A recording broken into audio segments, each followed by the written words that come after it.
આજે આપણે એક નવા સ્થળની મુલાકાત લઈ રહ્યા છીએ। આ સ્થળ એટલે સાબરકાંઠાનું એક સુંદર જગ્યા કે જે જગ્યા ગીતોમાં પણ પ્રખ્યાત છે। આ સ્થળની મુલાકાત અચૂક લેવી જોઈએ। આ ઈડરના ગઢની મુલાકાત આજે લીધી છે।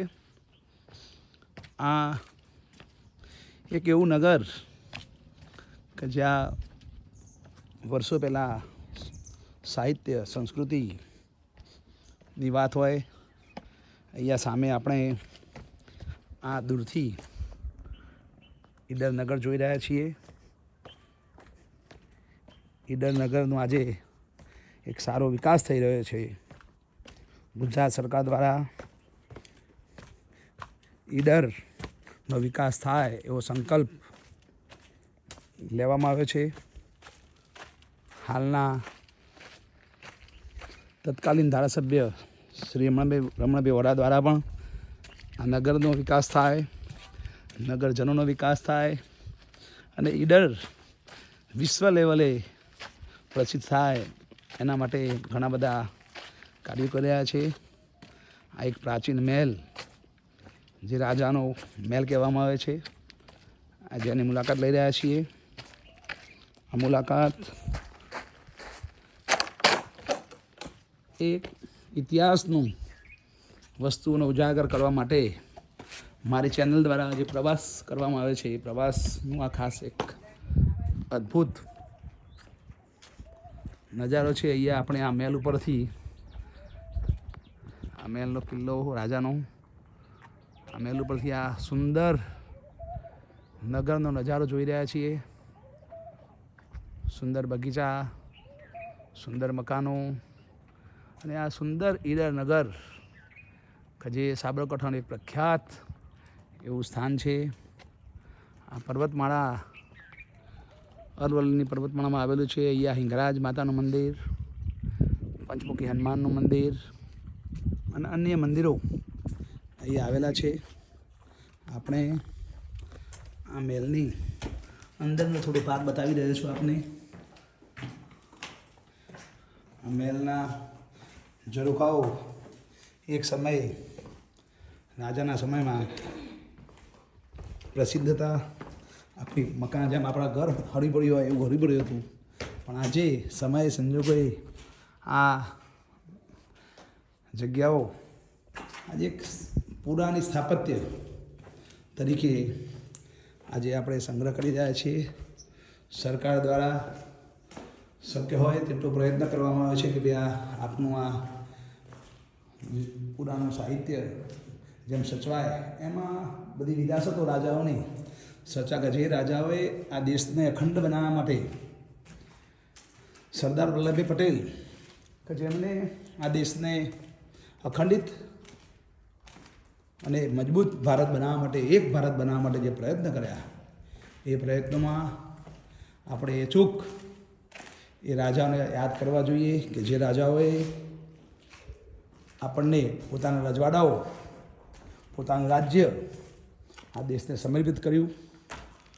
આ કિલ્લાઓ, આ ઝરૂખાઓ આજે પણ એ રાજાઓને યાદ અપાવી રહ્યા છે।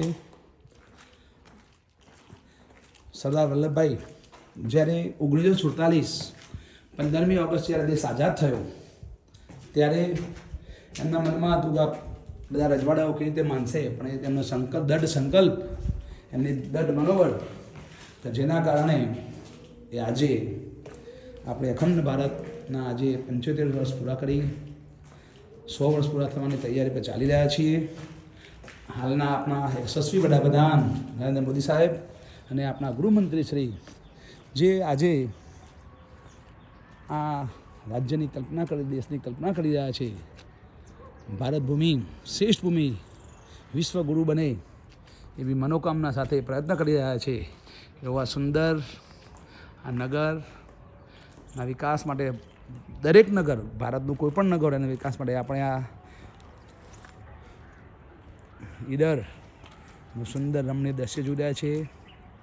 આ સામે મંદિર છે, સ્વચ્છ શહેર તરીકે આપણે દેખાઈ રહ્યા છે. અહીંયા બાજુમાં સુંદર એક તળાવ છે જેમાં પાણી ભરેલું છે. ત્યાં સરસ એવી વ્યવસ્થા કરવામાં આવી છે. અહીંયા સર્વધર્મ સંપ્રદાયની ભાવના પણ આપણે જોઈ રહ્યા છીએ. આ સુંદર નગર આપણે આ ટેકરીઓ પર જોઈ રહ્યા છીએ. દૂર દૂરના ટેકરાઓ અરવલ્લીની આ ગિરિમાળામાં આજે અને વર્ષો જૂનો વારસો આપણે આ ઈડરના ગઢ ઉપર જોઈ રહ્યા છીએ.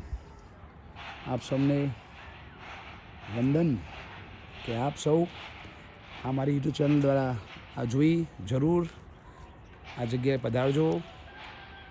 આપણો આ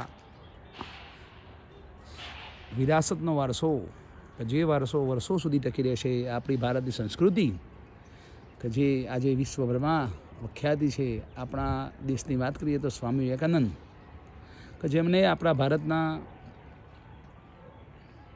સંસ્કૃતિ શું છે તે એમને 1863ની શિકાગોની સભામાં સમજાયું કે ધર્મનું શું મહત્ત્વ છે જીવનમાં, અને ભારત દેશનું સાહિત્ય, સમાજ રચના આ કેટલું મહત્ત્વનું છે તે બતાવવામાં આવે છે.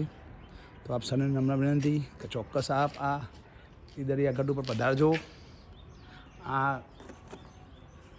ઉપર ઠેઠ જે ઉપરની વાત કરીએ તો ઠેઠ ગબ્બર ઉપર આજે આ રાજાના મહેલે, એમાં ગબ્બર ઉપર રાણીનો મહેલ જોવા મળી જાય છે. અચૂક આ જગ્યાની મુલાકાત લેજો. આપ સૌને નમ્ર વિનંતી કે આ સુંદર સ્થળ જોવાનો લાવો ચૂકતા નહીં. આપણા બાળકોને પણ એક આ સુંદર જગ્યા જોવા મળે એ આપ જોજો. અચૂક અહીંયા આવજો. અહીંયા આ સુંદર કિલ્લો જોવાલાયક છે અને અચૂક આ કિલ્લો જોવો એવી નમ્ર વિનંતી છે. અહીંયા ચોમાસાનો તો પ્રકૃતિ સોળે કળાએ ખીલે છે, તો ચોમાસામાં પણ મુલાકાત લેવાય. 12 મહિના ખુલ્લું જ હોય છે. તો આપ સૌને નમ્ર વિનંતી કે આપ જરૂર આ જગ્યાએ પધારજો. અસ્તુ ભારત માતા કી જય. જય જય ગરવી ગુજરાત. વંદે માતરમ.